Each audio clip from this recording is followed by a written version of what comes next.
The experience from the first Ultima game is kinda what I expected from a Calabath. Although I should note that the DOS version of Ultima, which is also available on GOG, has an infamous unfixed bug of armor not working in dungeons at all. It's not absolutely balance destroying, but considering how angry a Calabath made me feel, I wanted to approach the memory refresh of Ultima as fairly as possible, so the footage you see is from one of later Apple II versions of the game where this bug is not present.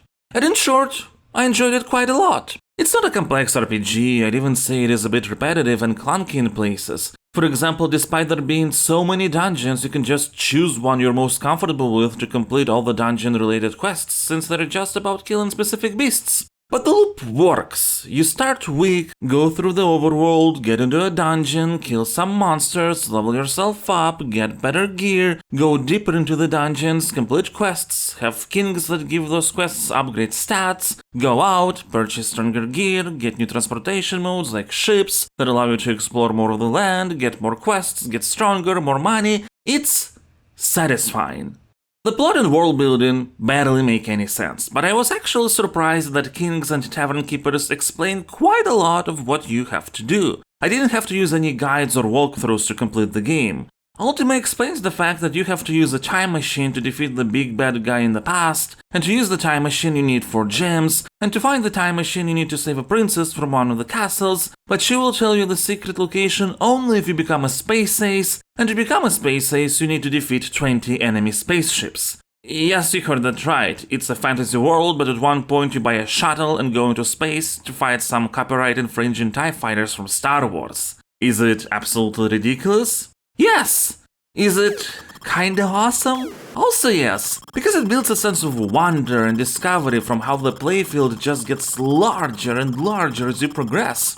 That being said, I don't think I'd ever want to replay Ultima 1 again in the future, because at the end of the day, it is quite repetitive and not deep enough relative to its scale, and eventually you learn how to sort of cheese through with the help of ladder up and down spells and figuring out how to quickly grind better stats and stuff like that. Which brings in complications when it comes to ranking. For now, I will rank Ultima above Miss Pac-Man. There is a probability that I might decide to change its ranking to a lower position, and should that happen, I will of course notify in one of the future entries. Here is the reason why I'm not quite sure where to put Ultima.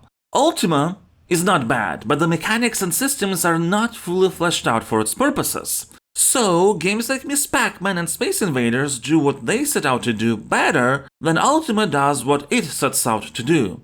And that makes them not only higher quality, but also I'd rather replay them than replay Ultima, right?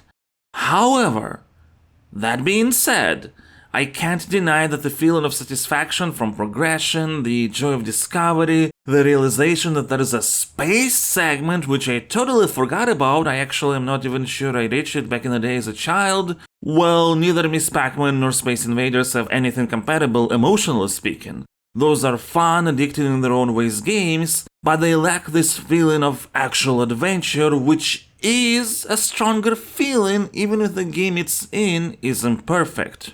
So yeah, this is the first time I encounter such strong dichotomy when doing the ranking, and I'm not sure how to handle it. For now, I will prioritize the feelings from a let's call it first playthrough, but maybe as we continue the rankings I will figure out better how to tackle cases like this, and then Ultima will either stay in place or change positions.